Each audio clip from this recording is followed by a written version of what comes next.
actual screen. Whoa. Okay, we're live now. Hello, everyone. Yo! Hello. Yeah, and welcome to the second episode of Rogue's Gallery Podcast, where we talk about all things D&D and TTRPG. So, Aina has an intro. I What? stopped it! No! I was trying You're to make it ruining not it. look like I'm sorry. It was good. It was great. I don't want to do this anymore! We've pulled the curtain behind the great I magician. was gonna be like a toddler streamer now, not baby streamer anymore. Jeez. It's got like the authenticity, of the streamers. Wow. Anyway, today is the same old cast with me, Aina, and then there's Ray, who's doing You. news, Quid with stories, same as me, but he's just a bit more of a silver, positive, lining, rainbows and sunshine, That's me. I am Rainbows and Sunshine Yeah, incarnate. Yeah. and I bring you misery in story segment. And then there's Oh. also You war. do for all around. homebrew. Hey, Alright, so yeah, each of us hold a section of the show from news, stories, homebrews, and we're gonna talk about a bunch of other things as well, about D&D and TTRPG. So, okay, we spent a lot of time on here already. Let's go to the rain. Oh, the rain. What am I saying? Of course, you cannot say my name without the No, rain in front of I it. fed his ego. Oh no, anyway. I just realized I was on the wrong screen. I'm sorry, you didn't see anything. Alright, go back. There you Alright. go. So- Professional streamer move. I'm not a professional streamer. I told you I'm a toddler streamer. I'm working things out. Okay. So what you got for the news today? Alright, so this is kind of like an article that I found, which basically talks about how this game shop managed to get their city of Carbondale, to proclaim RPG Day in their town. I think it was 25th of June, which is the same day as the free RPG Day. Oh, My Bixby suddenly activated for some reason. Shut up, Bixby. Alright. But yeah, essentially, these guys were able to encourage their city to officially basically proclaim June 25th as the RPG Day of the city, which is really cool. oh, where is But- it? Where is this city? That is a good question, actually. Let me just Google it for a bit. Carbondale. No, I mean just Eh, say Very it's Carbondale, generic It's city, Illinois. US. Yeah, wait, it says there. It is, yeah, Illinois. Do you not read? Do you not read the actual Hey, article? you say we want to react to it together. You Yeah, know? but So, at the very least, you're supposed to read it. professional streamer move. yeah, professional streamer move right there. So, Rain, how did they do it? It's essentially just go over and talk to the guy. Apparently, it's pretty simple. Oh, where is it? I saw it just on. The process took about 2 weeks for the mayor to make the proclamation, and we already have local media contacting us about it. So yeah, it's literally just them pestering their mayor about it. Maybe we should pester like Malaysia's, I don't Oh know, my god. Ministry Oh, of no. like sports or something. Like, hey, game day, please. I'm Hey, pretty sure game day, please. we'll be cut down for heresy. Nah. Whoa. Heresy seems a You bit too know much. what? True. You know what Malaysia is You'll at be that kind of like surprised. in that kind of age, I think. Like in the what was it? What was the thing in America again? The D&D Satanic scare. panic. Yeah. Yeah, satanic Exactly. panic. Actually, Yeah, you guys look 40 years behind. Yeah, exactly. Only 40 years behind. Nice. Good enough. Nice. You're expecting Good 100. news. I'll take 40. The good news is that if the world ever ends, I'm gonna go to Malaysia and like live out 40 more years of my life there. 'cause you guys need time to keep up. Exactly. Yeah. Unfortunately, it's 40 years, but like with the bad effects of the whole climate change and everything, so it kind of well. sucks. Anyway, here's what the who actually started this? It is kind of like a game shop basically over there called the Castle Perilous Games and Books. There's like the owner, Scott Thorne. He's the one that kind of start this whole thing. Yeah, but essentially, yeah, they have a really active community over there, and because with that active community, they find out who the PR officer of the city, and then just spam them essentially. Well, properly, of course. They have this whole letter over here, and then just spam the guy and appear in some meetings, and then let the news know about it. Apparently, it's pretty simple. It works in America. I wonder if it'll work in our country. That'll be cool. Only one way to find out. Well, I do think it's burgeoning. I guess the D&D. There's at least in the Facebook group, I always see new people just joining in and say, "Hey, I'm new to the place. Where can I play D&D from?" And people are just So that maybe, is true. I guess. Although The number one part is the hardest part at the moment. Be active. be active. Yeah, because the community is so decentralized, so it's a bit hard. That's true. Yeah. But where you guys are from, is there like anything like that? Is the RPG kind of community is like pretty big from where you guys are from? Huh. Yeah, or? I mean, Crit, would you like to go first? I'm trying to think. Sure, If it has been yeah, argued. Yeah, in my hometown, there's like several. I don't think festivals is the right word. There's like events in different places that are all about like war games and tabletop games. And I'm from like small town Serbia, which is kind of jarring. But like you have people come in from different countries to play. I remember I met like Russians and Norwegians and stuff, so that was pretty cool. Playing Warhammer and all those other war games that I cannot remember the name of for the life of me. Age of Sigmar, Star Wars, something I don't remember, but yeah. Yes, all of that. They had rulers, and there was a lot of them, and a lot of miniatures, and I was like, damn, that's cool. I know. But I don't know what's going on. But it's plastic crack, man. You're gonna be broke after that. I might get into Age of Sigmar sometime because my Hungarian friend's trying to get me. Oh, nice. That's when you have friends about it. But yeah. What about you, War? I'm trying to remember. So we do have anime conventions and stuff like that. There's a big what I could say like entertainment influence from all across the world, American per se, Japanese and whatnot. Power Rangers we have, or like Japanese equivalent, Super Sentai. We have Satria Garuda, which is like. Wait. You have your own Power Rangers? Well, no, we have not Power Ranger. It's not like Kamen Rider, like the solo hero, the hero guardian that transforms. Okay. He's got a 5-man kind of thing. Yeah. So we do have like influences from media and that. But for like RPG and stuff like that, I don't see a lot of hobby shops that much like that. So no, I can't say for sure. Really? Yeah, I think there is an online community, definitely. I think the Adventures League D&D Indonesia is probably a thing, but I don't think there's a big presence of it. No, like not to the point where it's like the whole it's satanism bullshit. Let's But see. Hold on. Rain, prop this up. This picture of the Satria Garuda that you mentioned. This Yes. one? Yes, it looks Satria- legit. It is Costume's legit. actually pretty great. Yeah, it looks legit as shit. Yeah, they have like permission from Bandai. I remember because they also made the toys. So it was legit production. So it is legit. I mean, yeah, it's not Damn. just a knockoff.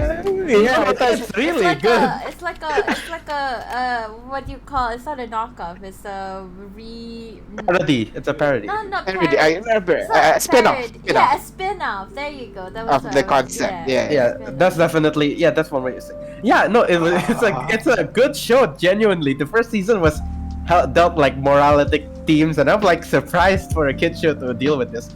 But then the next season was like, it's like action fair. Sell the toys basically. Fair. He had forms. Oh, I can spy, and it kind of lost favor for me on that part. But sorry for the tangent. No, I don't think there's a big RPG influence or community physically like they held Old Defense. I don't know for sure. Haven't looked on personally on my own area for it, but definitely in all impressions for sure there is.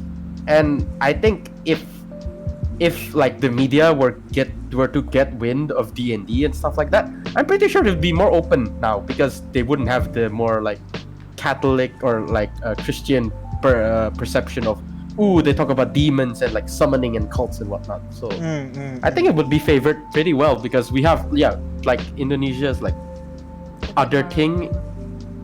Yeah, it's a bit more open now. Fair. All right. And that I guess that's everything. I do have some other things just to kind of like quickly breeze through. Let me just open up that our thing. Where is it?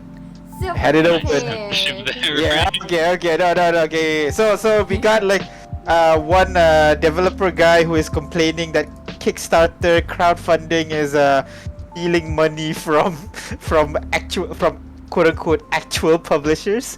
So that's that. Apparently, actual publishers are not happy that people are making money using crowdfunding instead. I mean, it's like self-publishing on its own, right? Yeah, exactly. Yeah, so they're not happy about that. Good for them, though. There is also kind of like an adventure time, like Saturday morning cartoon kind of time RPG launching called The Land of Eve. Give it a look. Yeah, from looks of it, it looks like a D&D stat block and everything, but all the monster images and everything are from like something that you'll find in Steven Universe or fucking what's that? Adventure Time. That's the one. Yeah. And then we got more. There is some new D&D 5e supplement that gives vibes of Elden Ring. Now, that'll be cool. Is that WOTC? Is that no, I don't think that one is not official one, but Atlas of the Latter. That's the name of the Atlas of the Latter Earth. That's the one. That's the supplement where it's basically about have similarities to Elden Ring, not quite Elden Ring. And then combat wise and like rolling and stuff like that. I think it's more like the feel of it, like the feel of the world, the setup and everything. I see. Yeah, the classical grimdark. Yeah. Souls-like experience. Yeah. And then this is another cool thing. There is this management company called Alta Fox who wanted Wizards of the Coast to become their own like entity, but apparently Hasbro said no. So I mean, they just got WOTC. Why would they? Exactly. But you know, WOTC is pretty big, and they have like some arguments and everything. And apparently, Hasbro like, nah, I think we're gonna keep Wizards of the Coast for now. And of course, finally, free RPG Day on June 25th. Pretty sure there's gonna be a lot of stuff going on that day. So give shit a look. But yeah, that's everything from me. Ooh. Thanks. Alright. Thank you very much. Yeah, that's the news for this week. Now let's go to the sad parts where we look at RPG horror stories. Okay. Can we not? Yes. Can we skip that? I'm looking forward to the horror story. Sure. Let's just, it's actually pretty sad. I'll be honest. No. Alright. Everyone somber down. Let's not think happy thoughts. Think of your puppy dying. Well, okay, wait. It's not that bad. Actually, no. I think that's I just realized. No. Anyway, okay. I'm sorry. So, this week's story is titled "Inattentive Player Accidentally Propositions the Bad Guy Army to Fight Against Themselves." It's good. That sounds good. You'll see. Alright, because when I was reading, I saw this title. I was like, okay, this sounds interesting. So this is posted by Mammoth Warning at RPG Horror Stories Reddit 2 days ago. It says extra long, but I don't think it's actually all that long. Anyway, let's get into it. When I think of most RPG horror stories, I think of train wrecks that you can see coming from a mile away. Situations that you know are going to end badly, but you keep hoping for the best until they inevitably crash into a wall. Not so with this tale, no. This is a story of a campaign amongst friends that was going quite well, and how one sentence derailed it entirely. So with some context, we were playing in a homebrew setting. If I had to sum up the campaign in a sentence, it would be World War II, but with vampires. Instead of concentration camps, vampires were funneling other races into farms where they were kept alive, but harvested of their blood to the point where they were basically comatose. Edgy campaign is edgy, I know. But we all signed up for it and we were all having a good time. Our party is a mix of races, but all of us can at least pass for races that are allied with the vampires. We are, however, part of the rebellion. Our party is given stealth or ambush missions. Infiltration and espionage is the name of the game.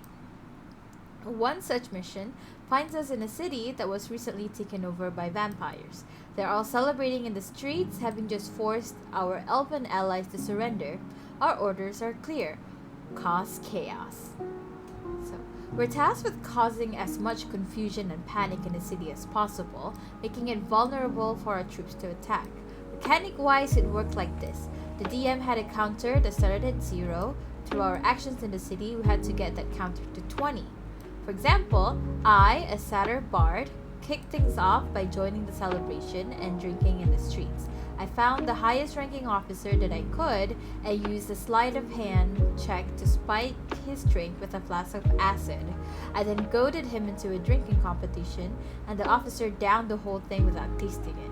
He was rushed to a hospital, and 2 points were added to the chaos counter. In turn, I faked like I had been poisoned as well to avoid detection, later sneaking out of my hospital room to continue helping my team. What do you guys think of the chaos counter? Oh, I think the mechanic's pretty cool. It's not like a permanent like campaign thing. It's more like this particular mission one. Yeah. I think implementing a counter is like a good way to summarize. Oh, you need X amount of points, and I leave the actions to you, and the DM could check the severity of they did this and this. Maybe that it's worth set number of points, and I'll add that to the counter. Yeah, honestly, this is a good idea. It doesn't have to be for chaos, but particularly it could be like I think. yeah, it could be figure out. Okay, you have to figure out a way to open this door. You need 10 points. Do and then you guys start using spells, lockpicking, and all that. But doesn't that sound like health points, hit points? That's more standard use. Why use it if you want to hear it? Right now in my game that I'm running, I have something like that kinda, where like there's these whatever the hell abominations getting into the world through cracks in reality and whatnot. And like through the party going around and solving different things, they like push back the time until the big thing comes, right? It's like every minor or sometimes major action pushes back that counter further and buys the world more time until they find a permanent solution. So that works like that in my campaign, but I've had a campaign I was in where like we were trying to sneak past a sleeping monster. And the Dungeon Master gave us basically a bar with how angry the monster seems and how sleepy it is. And, like every failed roll would like add to the counter and fill up the bar. And when it filled up, it would, attack us and presumably kill us. So it's pretty tense. It's cool. Okay, anyway, let's continue with the chaos counter. So as the chaos counter rose, security in the city was beginning to make things harder and harder to navigate, making it more difficult to achieve our goal the closer we reached it. Honestly, until everything went wrong, this was the most fun I've had in a session of D&D. We had one goal, but a million different ways to achieve that goal. How we did so was up to our own creativity. However, while trying to achieve this goal, our resident power gamer made a solitary mistake that, in one fell swoop, managed to kill his character, any interest he had in role-playing, and this campaign in under a minute. Yeah. So for some context, our power gamer, we'll call him Gremlin because that was the name of his character in this campaign, was not a problematic one. He played D&D mostly to feel like a badass. As a result, all his characters were heavy hitters in some way. This campaign, things were slightly different. He played a goblin artificer named Gremlin who used a sniper rifle and made grenades. Gremlin was a glass cannon, dealt massive damage from far away, but if you managed to get him in CQC, he was pretty much done for. CQC is close quarter combat, right? Yeah, that's right. Yeah. Yes, all you Metal Gear fans. Metal Gear. Also, Prayer emoji. this guy reminds me of Farid. Yeah, This is I'm usually Farid. how he is. Yeah, We love you, Farid. Farid. He's great, no though. shade, no shade. but the character reminds me of a certain Leon. The Well, just sniper. because he has a Yeah. sniper and is a gremlin doesn't mean anything. I mean, if you meet pipe bombs, I'm pretty sure you had some military training if you meet pipe bombs. True. Maybe. Hey, Dungeon Master, can Leon make pipe bombs? Anyway. Go on first. Yep. Unlike most campaigns I played with him in, though, this time Gremlin really was getting into his character. He played his goblin as someone who was constantly trying to be charismatic but failing miserably, as most things that came out of his mouth only showed what a paranoid shut-in he truly was. When it wasn't a life-threatening situation, he was constantly trying to meet diplomacy and bluff checks that his -2 charisma modifier couldn't possibly back up. It was funny and slightly tragic, and he was doing such a great job. As such, the player was very attached to Gremlin, because Gremlin was the first time he was playing a character and not just himself. So, resuming with the campaign session, the chaos counter was at around 13 to 14 out of 20. Security was strict, and we were relying on our two stealth-based characters, the Rogue and Gremlin, to finish it off. Gremlin noticed a bar full of what he thought was rebel soldiers, our allies, with no easy way into the bar. Locked doors, sandbags in the windows, etc. So he hid in a barrel of ale that was being brought inside through the back, popped out once he was in the kitchen, and asked the rebel soldiers who wants to crack some vampire skulls. I can't remember. Yeah, so this is the sentence that ruined the entire campaign. Yeah, so how, okay, before I go through it, how do you guys think this went? Why did this sentence so bad that it ruined the entire campaign? Wait, so to reiterate, Gremlin went into the bar of the allies? Oh, of the enemy. He thinks it's Well, allies, he but thought no. it was rebel soldiers, they're allies, so they hid But- in the barrel. And, Right. Yeah. Well, so once they were in the kitchen, he asked the rebel soldiers who wants to crack some vampire skulls. Like, right away, like, for sure, you know. So how do you guys think this went? I'm just assuming everything just went to shit from there. Yeah. Like he's found out, his character gets killed, and blah blah blah, and so on. I'm assuming. I think from what I'm hearing and the context of the beginning, maybe an abrupted attack occurs and it all went to shit, and the battle that ensued had him died. Maybe like preemptive attack without the full force. That's what I'm thinking. Kind of close. So anyway, Gremlin, while he was finally getting into the role-playing aspect of D&D, still was not great at remembering details about the world he was playing in. Fair enough. Our DM put a lot of effort into his setting, and there was a ton of information about politics, nations, factions, etc. I won't bore you with a long explanation, but to understand Gremlin's mistake, I will give a simplified version. There are vampires, there are rebels fighting the vampires, and then there are traitors.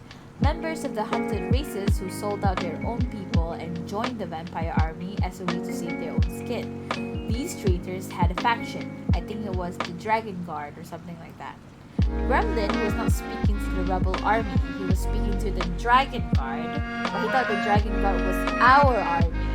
So when Gremlin said, "Who wants to crack some vampire skulls?" and the DM responded with the word, "Are you sure you want to do this?" Gremlin responded with a confident, "Absolutely." The Dragon Guard all looked at Gremlin, then drew their guns and fired.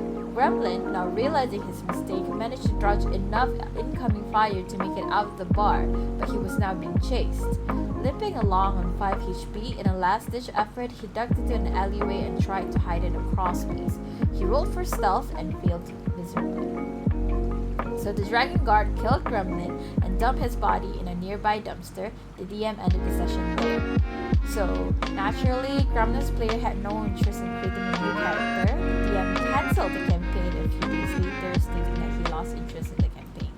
He realized his own mistake for not telling Blue. Gremlin stated straight up that his character would know the difference between his enemy and his allies. I agree that the DM should have stopped and let Gremlin retcon the situation right then and there instead of following through the firing barrage. I played with Gremlin's player many times after that, but he went back to only being a power gamer with not much role-playing interest. So, it's a bit sad. Oh. Yeah. Like, so TLDR, a power gamer player who wasn't paying close enough attention to the world building gets ganked in an alleyway because he thought he was talking to allies when he was really talking to enemies. DM follows through with killing the PC instead of stopping and explaining the player the mistake he was making. So campaign shuts down as a result. God damn. Yeah, it's a bit sad. I mean, it's tragic as all shit. Poor Gremlin, I want to say. And I do feel like partially, I mean, it's obviously not Gremlin's fault, you know, for not understanding what's going on. But like, as a dungeon master, he really should have stepped in, the guy, and said, like, hey, you're addressing your enemies as if friends. Are you confused? And then they were like, oh, maybe. And then, you know, they have it explained to him, and they just move on with their lives. What would you guys do as DM? Like, if this player was confused? Because I feel like... Personally, shout out to Rose, out there, wherever you are. She is so fucking confused during our sessions sometimes. We have to stop and explain things. So, you know, I stop and explain things when required. Yeah. Sometimes I kind of revel in the confusion, but I don't kill her character over it. Like, some people just can't process things on the, you know, same level as everyone else. I'm not calling anyone stupid. What I mean to say is people understand things differently. Yeah. So, you gotta kind of accommodate that as a dungeon master. Yeah. That's why there's a lot of time I do the okay, your character would know that blah blah blah blah blah and so on. Just to make sure, you know, the party is in the same headspace as the character in that moment, you know? Yeah. Exactly that, yeah. So, Damn, that just was... Oh It god. does. It's just The sad, sad 'cause, part is he lost interest. Oh no. I mean, it makes sense. It's the first time he actually went out of the bubble. And like, role playing is actually a lot of vulnerability, and like, you know, even really if is, you're yeah. not playing yourself, you're playing some version of yourself, and it's great. And that's God. just, yeah.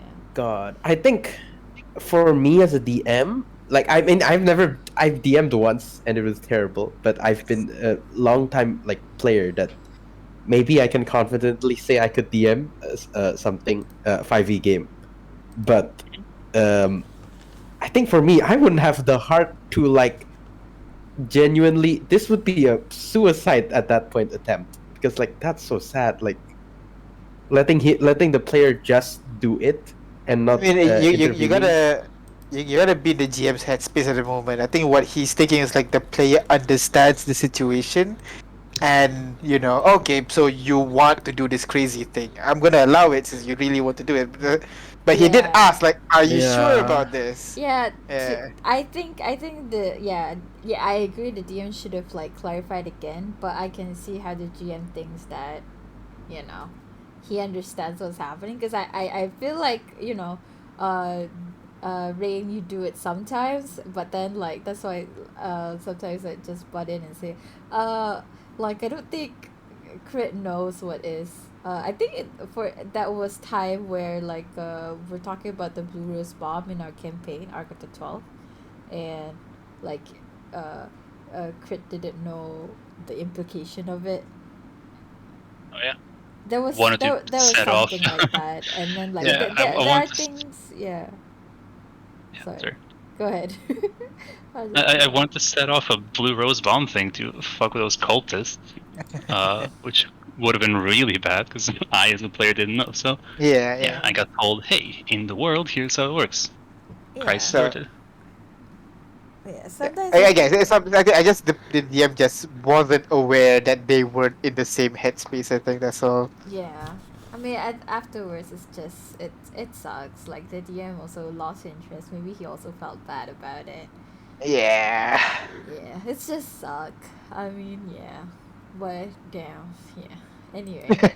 Yeah, but damn, Anyway, yeah. let's continue with our next section. Maybe Woo! look into a Something less heavy. better, yeah, a little less heavy. I'll find something less heavy for this time around.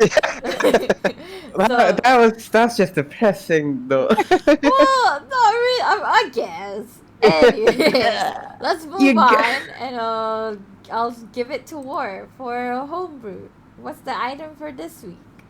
What's the homebrew for this week? Sorry. Oh wow. Sorry, I gotta compose myself. All right. I'm sorry. Yeah. All right. So. You need Jesus. a minute. Should we take a break? Was No, that too no, heavy no. for everyone? I did not expect that. I'll be honest. It's Yeah, I'm fine. cool. I'm cool. I'm I'm cool. cool. It's just I need. It's fine. Okay. All right. Let's just open up in the big screen. Open up the. Yeah, I had the big screen. So hello, and today for today's homebrew section, we have another item. This time we'll be reviewing one item instead of two. But don't worry. Next week we have a juicy one. We're gonna be reviewing, if I recall correctly, a subclass for sorcerers. Spoilers. So stay tuned for that episode. But for today, we have a small item, again, a magical one.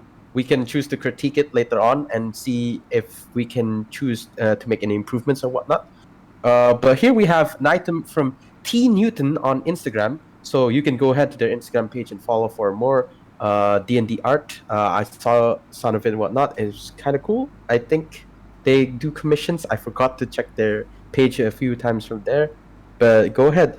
And here we have Mage Hand. I almost called it magic, but yes, Mage Hand, a rare ring item that requires attunement, and basically, any user who wears the ring is able to cast with 3 charges.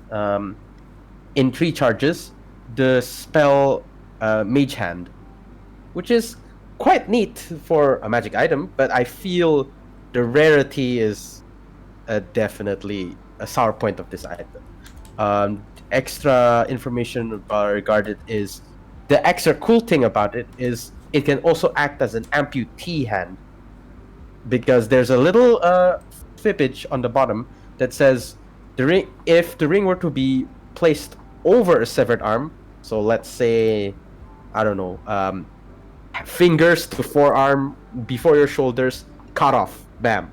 It'll probably go in size, and you have magic hand, I guess. So yeah, When this is the case, Michan can be summoned with its range changed to self. I don't think it just gives you an arm. It's just you can change the range. It gives you a spectral arm, and it's cool. Yeah, Basically it gives you a magic magic arm, arm. essentially. Yeah. magic. You be that one dude with that magic arm, basically. It's this entire ring. As the title Okay. says, yeah. But it's So- cool.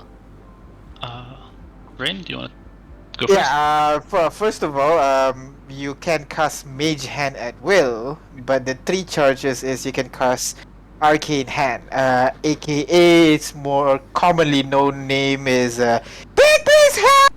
Oh, that's that spell? I didn't Yes. know. I mean, it's Oh, in the wow. hashtag. You can see Is the it? Big Beast hand. Oh, Yeah. god damn it. I'm Yeah, sorry. it's- Also, it's actually in pretty- the- Yeah, Sam Riegel renamed it, so I didn't know that No, no, no, Arcane no, Hand is Bixby's hand. So Big B's Hand is the Wizards of the Coast name, but Big B is a name of a character in their world. So that's like a Oh. copyright thing, so they can't use it for open gaming license or something. So instead, if you're not using the one with the name, you call it Arcane Hand. So I yeah, just see. just I- information for kinda you, like- all of you making homebrews out there. Kind of like Tasha's Right. hideous laughter, because Tasha's. Yeah, so it's just hideous laughter to the outside people. I see. That, Or Yeah. Magic Mansion had another. I don't remember. Anyway. Yeah. Well, yeah, Yeah, that's sorry about the essentially confusion. idea. No, no, no. young 3-year player that barely plays the martial class also. So excuse me for that part. But yeah, this magic item, basically magic hand, cast arcane hand and cast mage hand. Is that the same? Wait, is Mage Hand? Mage Hand is the cantrip. So. Oh, is the Mage Hand is the thing that lets you move stuff around from a right. distance. Yeah. And then the Arcane Hand's the one where you can smack people around. Yes. Basically, God Hand from Smash. Right? Yeah. Oh yeah! Oh my God! Wait, Yeah, is it Master is. Hand or is it God Hand? I forgot the name. Is it? Master Hand. Yeah. This is like Crazy Hand and Master Hand, I think. Right. The two Yeah. hands. Crazy Hand is Very the well more put, yeah. floppity flippity glove. Yeah. Yeah, there's like a bunch of different stuff you can do. You can have a clenched fist, forceful hand, grasping hand, interposing hand, and they're all like super fucking powerful. By the way, Yeah, it's a fifth exactly. level spell. So rare item, yeah, checks out. Yeah. I Okay, think now so. now the rarity makes sense. Sorry Yeah. about that. It's like no. It's fair. Like you can cast a really useful spell. 3 charges. It's all good. I don't know. I think this is just a good item. Albeit, don't want to be rude. Like it lacks a little bit of oomph compared to the last week's. I think. I like the idea of last week where like it's a bit vague on how you can use it. This one's more like you can cast a spell. It's That's more traditional. Yeah. I But respectfully disagree. okay, alright, go on. Why? we I- always just- disagree. Just to be a contrarian. Yeah. really. Devil's advocate. Devil's advocate. We're gonna have the running joke now. Oh but my God. But if you're missing a limb, which by the way, side note, characters with 1 or 2 missing arms using like magical items to give them like ghostly spectral arms is the coolest aesthetic to me, and I will never back down on this. no, It's you know just what? really That part I do agree. That yeah. part is Yeah. pretty cool. I can attest to that. Yeah. Yurko said And- PC lost his arm in a campaign and made this item to cope. I need my arm. My new arm is cooler anyway. Whatever. But that'd be Yeah. cool though. It's like it's basically J5's quest of making a new leg and Yeah. everything. Except I beat him to the punch with regeneration. I'm sorry. make the leg look like a hand. It's just a hand that's like spread out, palm open. Oh my God, does it work with leg? Is it just like a Oh monkey's my leg, god! Yeah, what if it's Yeah, you'll just be- Oh god. So yeah, a second cool thing about the item is that it's like if you're missing a limb, you can use it to make mage hand your hand, right? Or arm, because it's cool. I imagine you're wearing it like on your shoulder basically, and it just extends into like a blue spectral arm, which is super Or cool. your stump, like the Yeah. stump. Yeah, I mean, yeah, and like it'd be such a cool idea to use that in different things. Reach into places that you otherwise couldn't reach because your hand's a physical thing. But with this hand, you can reach through, right? Because mage hand doesn't have limitations on where it can squeeze through, right? Oh, that is a good question actually. That one I'm not quite sure because usually if it's like it will say spectral hand or something like spiritual weapon. It'll say a spectral weapon, meaning it doesn't occupy space or anything like that. I'm not quite sure about mage hand actually. That is a good question. Can it just mage hand through a door, for example? Well, I'm pretty sure you can like summon mage hand where you see it. Question mark? Yeah. That one. Yeah, you can summon it where you can see it. So with the Okay. range of stealth, I imagine that you can do it within 5 feet of you. So you can hypothetically go through like a crack in a door I and think open it from the other side. Yeah, I think the idea is, yeah, I guess so. Like you just put your stump right next to the door. You cast the mage Is hand it- 10-hour thing. maybe it's more like maybe it's more. I guess it should be more specified that it has to be. I mean, it's the user. The user can be an object. Is that really how it is? I mean, how would an object use a magic item? Right. I'm confused. Wait, isn't that what you I'm guys were also talking about? Put it on like a door and then make it No. We're talking about no. opening a door from the other side with mage Got hand. it. Yeah. But my argument is it kind of like produces, from what I understand, it basically just produces an arm. It doesn't have the properties of a mage hand where you can float around and everything because the range is not 30 feet anymore. It's just 30 meters. Sorry, it's just self. So like you can't bring it any distance away from you. Yeah. Well, That's just 5 what I'm imagining. Yeah, not even 5 feet, just on you. That's what I'm thinking. So you can't use it to just go through a wall. But again, that's one of those things where it's up to the GM's I mean, interpretation. here's my interpretation, right? Monk's fists can reach 5 feet. Ergo, a spectral fist should reach 5 feet. Simple I as- disagree. Monks, you attack that reaches 5 feet, but if you put out your hand, you're not gonna reach 5 feet. That's Oh, here my we go. counter to you. Oh, no. Okay, It's a okay, debate. fucking Monkey D. Luffy, okay. Whatever. It's true though, because like when you're in like okay, I don't know what's the English word for it, like when you're sword on each other, the distance on average is kind of like around 5 feet from each other. It's not Yeah. the distance of attack is 5 feet. It's not that your hand can stretch out to 5 feet when you're attacking someone. It's what I'm thinking. That's what I'm saying. Uh, You can do that. You can do an attack. But anyway, Yeah, you just can- just you chat real quick. This is just gonna go forever. Speaking of long range, you could also combine from Yurko. You could also combine this with the glove from last time. You'll get a long range sticky hand of forgetfulness. The glove Jesus. that if you touch people, you Oh, forget things. that'll be cool though. Like you can cast spells through this quote unquote mage hand. Just like additional special effect, I wonder. Oh, damn, that would make that'll sorcerers way more powerful. Too OP. Never mind. Okay. Shocking grass from 30 meters away. Also, Corinne, you have a very enthusiastic fan in the Yeah, chat. I'm gonna throw a shot in the dark here and say, "Hey, Vinny, how you doing? Welcome aboard." Damn, I thought it was your wife. Never mind.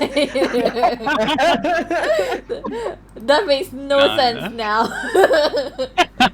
That makes more sense when you really think about it. What? Wait, what? It says Papa Penguin in the name. It's not my wife. I don't know. Maybe I don't know, your man. wife likes Yeah. Penguin and born in 1983. I don't know. I don't What know the when he was fuck? born. Come on. But no, it's probably Vinny if I'm guessing right. What In if that it's case, your hi, wife? Vinny. Say something in the chat, Coward. Prepare to be proven wrong. Yeah, It's just- she Anyway. opens the door and it's like, it was me. Anyway, what? Anything else? See, Vinny. Actually, to bring bring back the point of last week's item, last week technically. I had an idea of maybe making the mind muggers gloves being a cursed object. Oh. I felt Why? but then, because there was this Cthulhu Lovecraftian vibe to it. I felt like making it cursed would also make the mind erasing abilities more worth it. Perhaps More what if it? I mean, it'll give it more flair narratively. Sorry. Okay. Right. So, Because, to like- give context, this is the item Yeah. that we're looking at last week. Last- Last week. Last episode. Yeah, mind muggers myths, the memory lapse and whatnot, advantage on sleight of hand. Maybe a curse that it could have given would have been, I don't know, getting corrupted, making wisdom saves every week or every stage, every use of the memory lapse would also make you start to forget your own memory or something like that. I don't know. It's just a tangent that I thought of, couldn't bring up last episode. All cursed magical items are always, the best thing ever. So, yeah. Alright. Alright. Okay, so that is all for the homebrew. Okay, so let's move on to the last section of today's episode. So nearing an hour. Let's finish things off with something a little bit, funner. I hope this is better. Please, Crit. This is all on you. If you're not happy by the end of this. Today's story is a little bit sad. No, I'm kidding. It's really not. I've been sitting in a dark room for the last 2 weeks just practicing reading, so Albert can't make fun of me. So So you here we go. So, player challenges a 20th level druid. No, wait, fuck, no. Yes, Crit! I'm on the I know. It's a joke, you joke. Come on. Sure. Where's the D? It's a joke. I've been saving this one up since last time. Somebody clip it. Oh, Jesus. Start. I'm gonna beat myself. See, I'm telling you, today's a good day. It's a good story today. See? Okay. I'm already laughing. Long story short, I'm DMing a game where the players are magical experiments that were screwed up and got rejected and were scooped up by a benefactor before being recycled for parts. The party is a dwarf artificer attempt at making a living spell, ended up with a stunted body and a keen aptitude for magic items, an Aasimar paladin, angel forcefully bound in a human body, human druid, failed brewing of an elixir of life, changed her body into a font of spores, really cool by the way, Yeah. a human sorcerer, tried to infuse his soul with technology, and a minotaur barbarian, bones grafted with druidic menhir stones, Wolverine style. Damn. Again, all of these are so freaking cool. Yeah, what the heck? So, they Okay. do jobs all over the evil empire, on one of which they meet the head of the magical academies, a mage named Felcrin. The paladin had particular beef with Felcrin because he was the one who bound the paladin's angelic spirit into a human body and left him doomed to die as a mortal. As the DM, I had intended for Felcrin to be just an evil asshole and be on his way, but the sorcerer formally challenged him to a duel and rolled very well in his persuasion. So, Felcrin and the sorcerer are allowed to choose 4 champions and fight 5-on-5.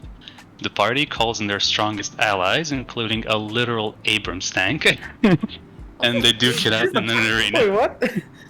A tank? The main tank that Americans use. Yeah. Oh. Well, you know, you gotta pull out the big guns when, you know, Literally. fighting a wizard. What counters a wizard? An Abrams tank, obviously. Okay. So, I won't give a play-by-play of the whole fight, but Falcon opened by casting Time Stop, then Invulnerability, and a bunch of other buffs before flying up the Sorcerer, who thought he'd be safe in the sky.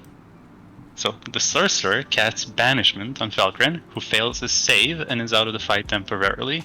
Below, you can see that Falcon's champions are way too tough for his allies, including a tank. So, he asked me if he can break concentration on Banishment to cast Polymorph on himself and turn himself into a sperm whale. Oh, okay. So, here it comes. We take time to position it right, calculate the weight of a sperm whale, and look up the rules for falling objects. Stop laughing at the word sperm, Aina. Come on. No, I didn't. I was. No, because this is something that we did last time. Remember when Kitiara was pile driving? That's why. Pile drive. Yeah. Pile driving. Anyway. We'll get to that later. We'll Finish get the to that story later. first. We determined that a male adult sperm whale weighs around 41 tons, or just over 90,000 pounds. The sorcerer transforms, Falcon is unbanished, and fails his save to react in time before a sperm whale falls from 100 feet right on top of him. Now, the rules for D&D 5e state that falling object damage is 1d6 for every 10 pounds of the object weighs, capping out at 20d6. You were sorry? Right. But I felt this was an appropriate time to waive that. I agree. Waive that rule. Wait. Part of being a DM is allowing your players to have their moments, and I was fully on board for this one. The sperm whale splats onto the ground, Falcon and his 2 other champions, dealing Okay, that's too much. 9,000 d6 damage to them and himself. That's too We used a much. dice roller bot, and it came out with just over What 31,000 the heck? damage. Jesus. A Reed's rocket, eat your heart out. The PC who won the duel at the cost of the Jesus. sorcerer's life. His body was too destroyed to revive, No. so the druid reincarnated him, and he came back as a halfling. Aw. And that's the story of how dropping a sperm whale on people became my table's equivalent of that one time in Star Wars, where Laura Dern light-speeded into a bad guy's ship. Yeah. Damn. That was Sorry. awesome. Yeah. Holy shit. But Did you see? I made like 2 mistakes this entire time. I did Ha. not even notice. I can read. I can read. How much practice have you had It was for a this? human. That was a halfling. Okay. Yeah. 2 weeks, Rain. 2 weeks of Two- just 2 weeks. shadow Damn. boxing in the dark while looking at text. Mental training. Anyway, I was laughing because like this is the time where you just the party, the whole table just go and like research the randomness of things. Remember when we were trying to like build a rocket and we're like determining the size of it and be like, damn, somebody's gonna come and like the FBI is gonna come knocking or something. Because you're looking at like the dimensions of a rocket. How long would it take to build a rocket? How much is the price? Imagine they come to your house. I mean, I don't think information like that is like illegal per se. It's not illegal, but it raises suspicion. It's the memes, you know. Oh my god, yeah. We had something similar in my last campaign. I mean, the campaign I'm still running, last arc of the campaign, I guess. Uh-huh. They were fighting this monster that like they could barely damage, but it was a large monster, right? Uh-huh. And they were really, really dying to it real fucking hard. So the party's gnome paladin, who built himself rocket boots to let him fly for a while, Uh-huh. decided that the best course of action would be to have the sorcerer or the druid polymorph the enemy into a rat. At which point he grabbed it, used his rocket boots, and just flew up all the way up. And I had him roll percentile for the malfunction, and I kept telling him like, if you roll badly, your like feet would explode. Gone, no more feet for you. And he's like, yeah, I know. And kept going, succeeded way too many rolls, went like above the clouds basically, and then just from all the way up threw the rat downward. Sayonara, bitch. Destroyed it. Of it. And also, I know your party like pile drive the villain into the ground from super high up as well, right? Yeah. So That was a moment. I feel like we talked about this in some session, I don't remember. But yeah, basically we had this I don't know what to say, like an undead-ish sorcerer who keeps like killing our player, one of the PC, because like I don't know, he finds it funny. And like we keep trying to kill him, but he keeps coming back because he has some sort of undead resilience, so no amount of damage was big enough to like really make him fail his save. So in the end, what we did was just haste one of our players, and that player is like a fighter with like chunky muscles anyway, and she and then give her fly. Then she basically grapples the NPC and just fly all the way up to like the max speed and then comes back down to pile drive it basically. I feel like I didn't talk about that as epic as it is, so yeah. But yeah, essentially the whole party can like work together. One person casts fly, one person casts haze, flies up to the very top, and then yeah, just power. And that was the last session for that fighter as well. After that, the fighter left the campaign. Yeah. So I know. yeah, that's just a really nice send off for the character. Except the NPC came back to life the next day, so yeah. Thanks for that, Rain. Very cool. I'm sorry, like it was a hard fight that they won, but the enemy is still alive. If I was that NPC, I would like pick myself off the ground, like, okay, yeah, maybe I don't want to fight these guys anymore, and just walk off. They fucking Killer. murderized that guy. Like no roll that the guy can roll to save from that massive It damage. was like 240 feet was the max with haste, so it was like 24d6. Yeah. On the neck as well. Oof. Yeah, and the guy tried to cushion his fall by casting like I think like some raise the undead or something, so that there's some undead to cushion his fall. Yeah. But no, that lamb cut herself, counter spell, failed. Her splat. Nice. It was great. Yeah. As a dungeon master, players do this shit more often, please. We live for it. Yeah. Yeah.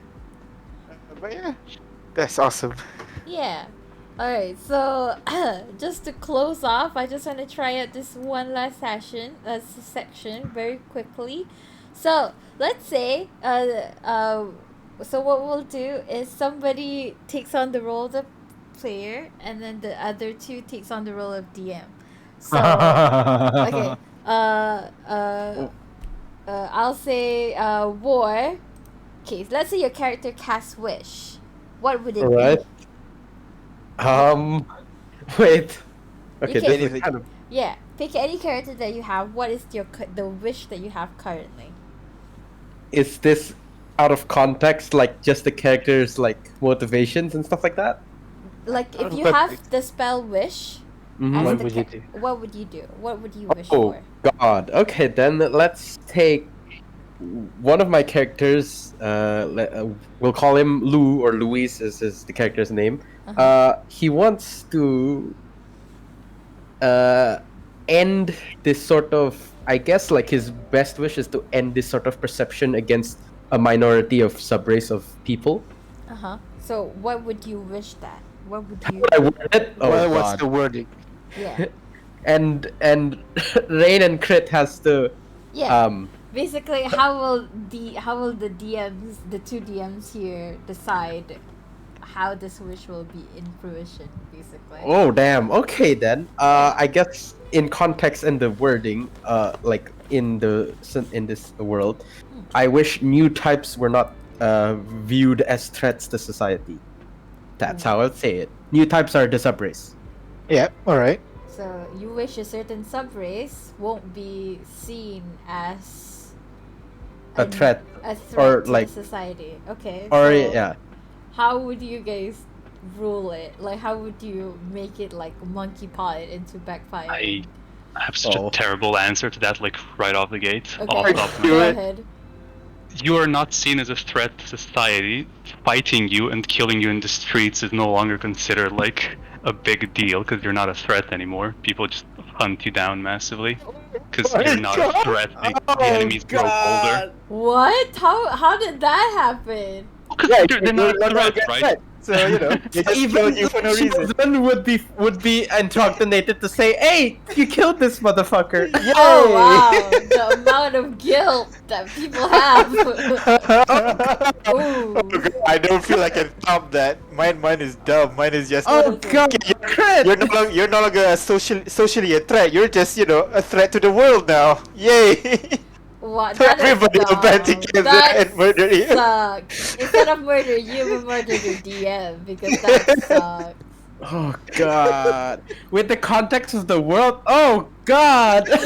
Yeah, So- you said society, so not society anymore. So, Yeah. but then again, society is a subset of the world. So if it's to the world, then Okay, Okay, I had a split second to think about it. Okay, That's the yeah. first thing I thought. okay. Like to give context on how fucked up this would be. I mean, it basically happened for a period of the time of the lore. I was talking about Gundam. Uh-huh. New types are basically the magic space people version of people. They've lived in space for long enough that a certain organ developed and they're like psychic or something like Yeah. that. Holy shit, for like a period of the time, like the space people were regarded as new types and new types were seen as a threat. And they were able to like brainwash and like bring into their military propaganda new types to make them like work for the other faction, and it's a whole subset of period where it's just sad and depressing, and you just made it more sad and depressing. Oh God. Hey, what can I say? War is is a great game. Oh, you guys. I wouldn't say great, I would say cruel. ooh. Why Well, not? Woo! All great GMs are cruel. I think that's just how Wow. it is. Yeah. Alternative monkey paw result. Sure, you're no longer a threat, but you get herpes. That was a joke. It was a joke. Yeah, It was referencing something I said before the stream, so this would make sense for the rest of you. Backstage jokes. Anyway, with that note, that's the end of today's show. That's all we have for you this week, folks. So we'll see you guys next week. And in the meantime, stay safe and feel free to enjoy a healthy dose of D&D memes on your way out. Bye-bye. Why are you weird every time? What? Oh, yeah. Why? Anyway, now we go to memes.